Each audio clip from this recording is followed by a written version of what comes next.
Energy leaders worldwide gather in New Delhi for the start of India Energy Week 2025, aimed at driving solutions for a sustainable energy future.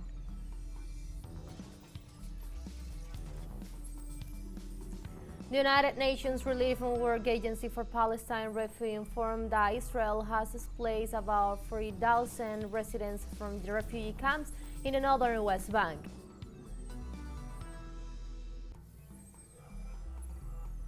The Russian government denounced that the Ukrainian regime, together with the West, plans to block Moscow trade in the Baltic Sea.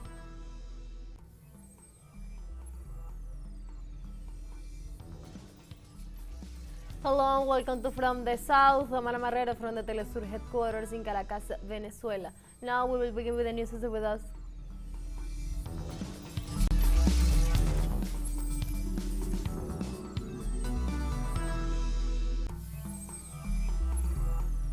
This Tuesday, the third annual edition of the India Energy Week starts in New Delhi.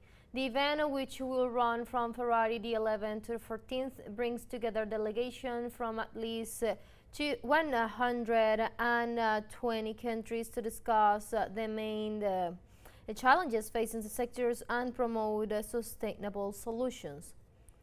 This year's edition will showcase technological innovations and decarbonization strategies aligned with global energy goals, with a focus on energy access, security, affordability, and sustainability.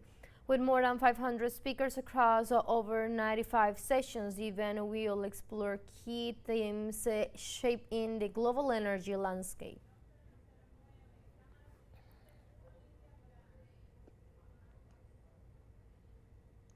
In India, Venezuela stresses the importance of an energy future free of sanctions for the development of all the peoples of the world and without restrictions. At the third annual edition of the India Energy Week, Vice President Delcy Rodriguez ratified the importance of consolidating the alliance between Caracas and New Delhi. Rodriguez points out that 9% of the people of the world do not have access to electric energy and affirmed that Western sanctions impact the energy issue. The Venezuelan Vice President stressed that energy development must be carried out in a responsible and fair manner so that everyone can have access to power without sanctions. This evolution, the energy future must be done with a lot of responsibility, without illegal sanctions that weigh so absurdly on the future, how the future is compromised. These investments should be aimed at collecting and storing CO2 emissions. And all the resources must be directed in a responsible way to research and technology to alleviate the terrible climate crisis. And above all, this evolution must be done with equity, equality, and fair access for the people. Venezuelan Vice President Delcy Rodriguez said that excluding countries with large oil and gas reserves has a great economic, political, and geopolitical impact.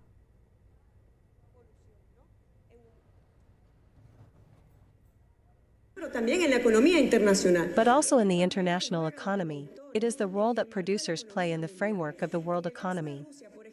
In the case of Russia, for example, pretending to exclude a giant in oil and gas, pretending to exclude it from the energy formula, undoubtedly had an impact, and it had an impact on the European markets.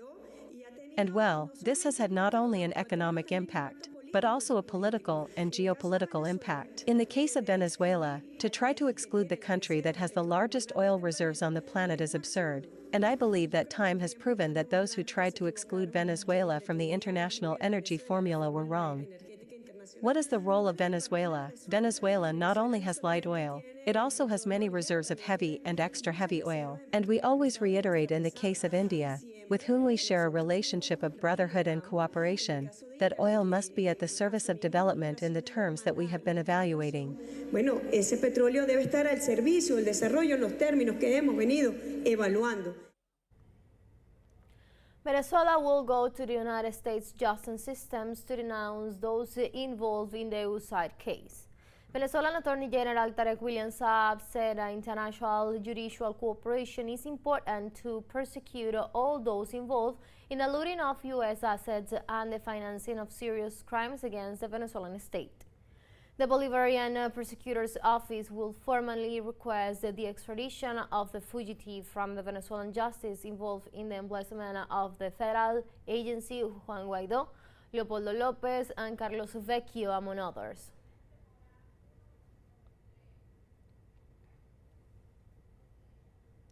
Also in Venezuela, the first group of migrants from the United States arrived on Monday night as part of the restart of the Back to the Homeland plan. Earlier on that day, the authorities announced the resumption of Colombia's airline flights from the U.S. under the Back to the Homeland plan, with the aim of returning nationals who have been victims of the Coyotes criminal network of human traffickers led by the far-right extremists. The government will use national airplanes to bring back the Venezuelans deported from the United States to take care of their dignity and human rights. Likewise, those accused by the U.S. government of being members of criminal gangs will be subject to a rigorous investigation.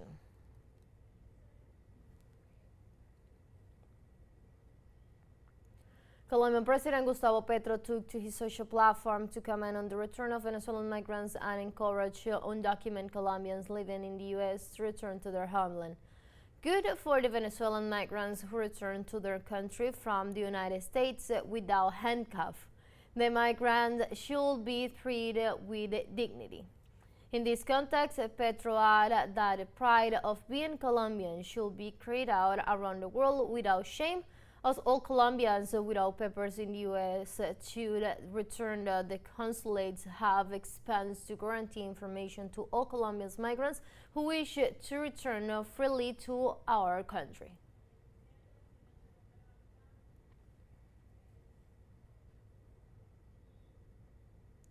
Pope Francis sent a letter to the U.S. Bishop rejecting President Donald Trump's action on mass deportations. The Pope said Washington faces a crisis due to the mass deportations of migrants and refugees. The head of the Catholic Church denounced the act of deporting people who left their homelands for reason of poverty, insecurity, or the persecution hurts human dignity. Pope Francis called on the Trump administration to implement policies that regulate orderly and legal immigration and ask Catholics not to fall into discriminatory propaganda.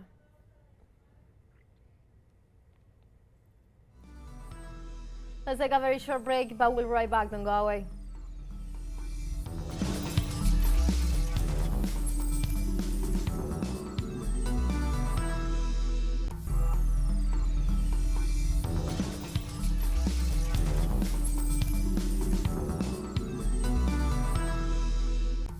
Welcome back to From the South. Once again, the Mexican government requests to act calmly in the face of the announcement by the U.S. President Donald Trump to impose tariffs now on steel. Our correspondent Daniel Rosas with the details. Calm in the face of the White House measures. This is the strategy to be followed by the Mexican government for the time being. We found out the same from yesterday's publication in the media. Well, let's wait. It is as I say, calm on this, let's wait to see if he announces something today, and from there we will take our definitions. Mexican media echoed Trump's announcement as he flew to the Super Bowl on Sunday. Today I'm simplifying our tariffs on steel and aluminum so that everyone can understand exactly what it means. It's 25% without exceptions or exemptions, and that's all countries, no matter where it comes from, all countries. If made in the United States, however, United States of America, there is no tariff, zero. So if it's made in the United States, there is no tariff. All you have to do is make it in the United States. We don't need it from another country. The Nuevo Laredo Customs Brokers Association, responsible for 80% of North American trade treaty transactions, has called for unity in the face of the U.S. president's onslaught. The imposition of tariffs will affect Trump's allies and voters. In addition, the TMEC, which he himself negotiated, will be revised in 2026. And that is where Mexico should focus its strategies because the relocation of companies continues to be a competitive advantage for Mexico. Los recientes anuncios hechos por el The recent mandatario announcements made by the U.S. president could be part of a strategy known as flooding the zone. That is, bombarding with information to alter the reaction of the counterpart, explains this analyst. ¿El problema cuál es? No sabemos cuál de esas What is the problem? We don't know which of these statements will be taken seriously or which ones will be followed up. It is not so much that it is just a strategy and should be dismissed, but the problem of this strategy of filling and stuffing with information, we don't know which one is true. cuál sea. Por ello, la estrategia mexicana Mexican strategy may therefore be correct, he adds. Yo creo que está muy bien la estrategia. I think Claudia Sheinbaum's strategy is very good, in terms of a cool head, in terms of knowing strategically what needs to be done step by step. Estratégicamente qué es lo que se debe de hacer paso a paso. México es el tercer país al que Estados Mexico Unidos is the third country from which the United States buys the most steel, after Canada and Brazil, with 12.2% of the annual total, according to data from the American Iron and Steel Institute. Daniel Rosas, TeleSUR, Ciudad de México.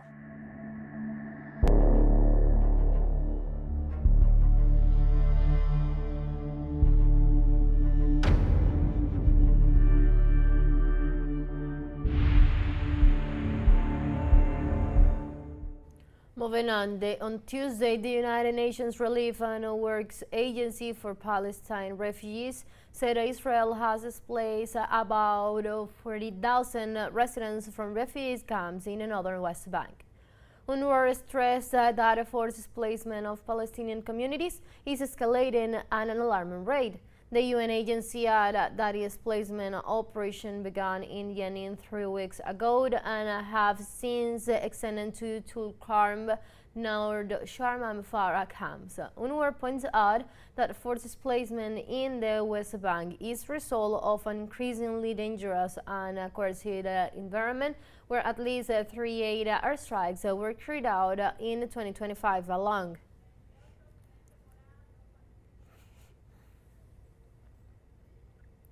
Several United Nations agencies made an urgent appeal to Israel to lift restrictions limiting humanitarian aid in Gaza, where nearly 1 million displaced people are in critical conditions. The humanitarian situation in the Gaza Strip is extremely serious, with almost 1 million displaced people living in precarious conditions and a health system in ruins, contributing to the increase of malnutrition and the risk of famine. In this regard, World Health Organization representative Hanan Bakin stressed the need for systematic access to the population in order to adequately respond to the crisis, while UNICEF warned of imminent life-threatening conditions with 69% of structural damage. Despite the efforts of various organizations, needs in Gaza are increasing at an alarming rate.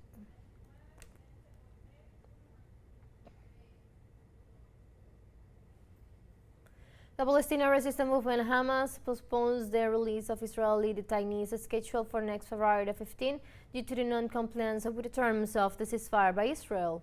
The spokesman of the movement declared that the delivery of the detainees was postponed until the Zionist force assume their commitments and compensates for the damage caused recently. Among the violations committed by Israel, the spokesman highlighted the delay in allowing the entry of Gazans to the north of the coastal enclave and the problems with the delivery of humanitarian aid. Meanwhile, delegations from both sides and mediating countries are in Qatar to begin official negotiations for the second phase of the agreement and a definitive ceasefire.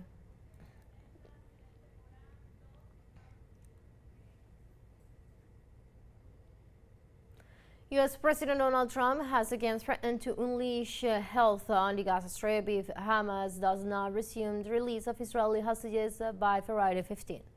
The president said that if Hamas does not resume the exchange of hostages for Palestinian prisoners by Saturday, all hell will break loose on the resistance movements in the Gaza Strip.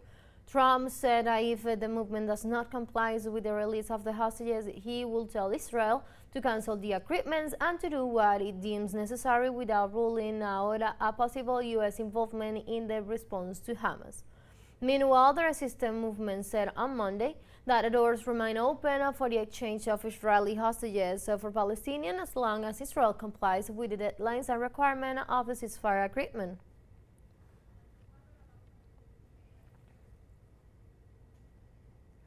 Let's take our last break. Don't go away.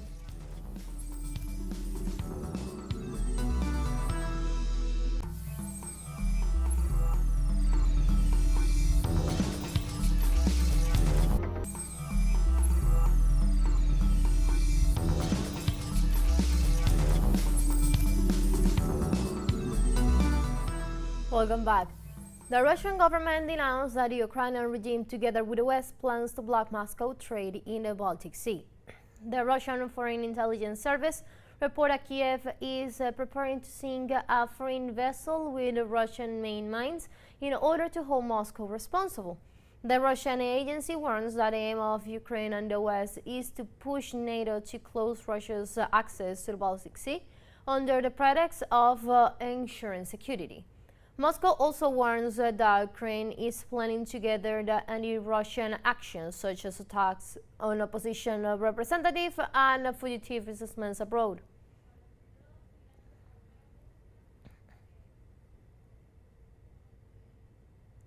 The Russian Defense Ministry reported that its forces took out of operation the gas and energy complex used by Kiev for military operations.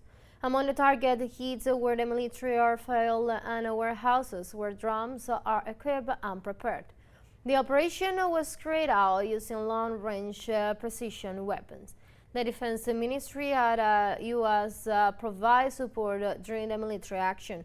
On the Ukrainian side, the Energy Minister Herman Glushenko confirmed that the Poltava oil and gas plant was damaged. Glushenko reports several areas without gas supply and no fatalities.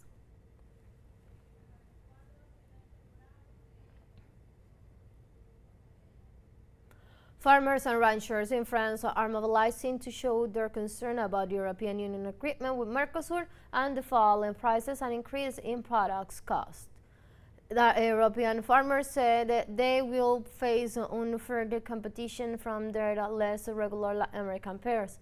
They also insist that their conditions have worsened in the last year and warns that if there is no change, protests could intensify in the coming weeks.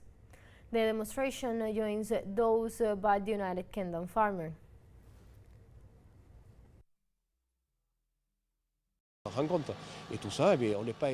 The public authorities don't help us, the politicians don't help us, and our bosses don't listen to us either. That's why, after a while, we all joined the union together, because at some point we want to be heard and raise our real problems.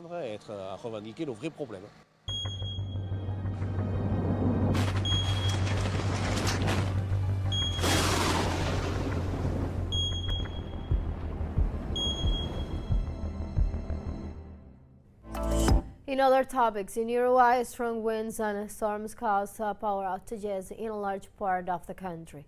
According to the state-owned energy supply company, more than 27,000 customers are without power. The rains and winds gusts felled trees and damaged the power lines in the city. The electric company has no provided details on the restoration of service, but authorities warns that the most affected departments are those of Colonia, Soriano, Flores, and San Jose.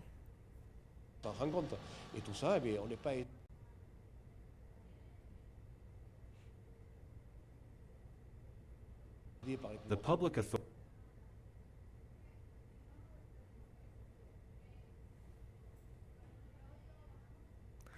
In Guatemala, a Mayan collective has denounced the responsibility of industries with soil waste collected from the bottom of Lake Atitlan with the support of more than 50 divers. More than 50 internationally renowned divers changed their mission of rescuing lives to face a new challenge, collecting solid waste at the bottom of Lake Atitlan in the department of Solola. Today we are in this activity because we know that we also have to contribute to nature, so, I repeat, these are people who come today to donate their time. Is an initiative of the Tazananya Collective from San Pedro La Laguna, Solola, which for more than a decade has fought against contamination, aimed at healing and rescuing Lake Atitlan. There is environmental racism here because we, the indigenous women, the indigenous communities, end up picking up the waste. We end up depositing this garbage that the big industries have generated. Las palabras de la lideresa se plasman en números. The leader's words are translated into numbers. The divers collected more than 1,500 pounds of waste, washed in by the rains from communities that do not have waste treatment plants. We found a lot of non-recyclable material, iron, ferrous, and many tires, so that occupies a large amount of volume in hard plastic, pipes, elbows. La clasificación de estos desechos refleja las The sorting of this waste reflects the negative externalities of industries that do not calculate the harmful impacts of their products and packaging, suggests one of the villagers. Everyone calculates their profits, calculates their labor, calculates their raw materials. Everything is calculated. But what they don't calculate is their solid waste. El 11 de febrero de 2025 entra On February 11, 2025, Governmental Agreement 164-2021 comes into effect, which requires the classification of solid waste at the national level, a practice that San Pedro Laguna implemented since 2016. Santiago Botón, TeleSUR, Guatemala. And with that, we have come to the end of this brief from telesur English and from the South. Samara Marrero, thank you for watching.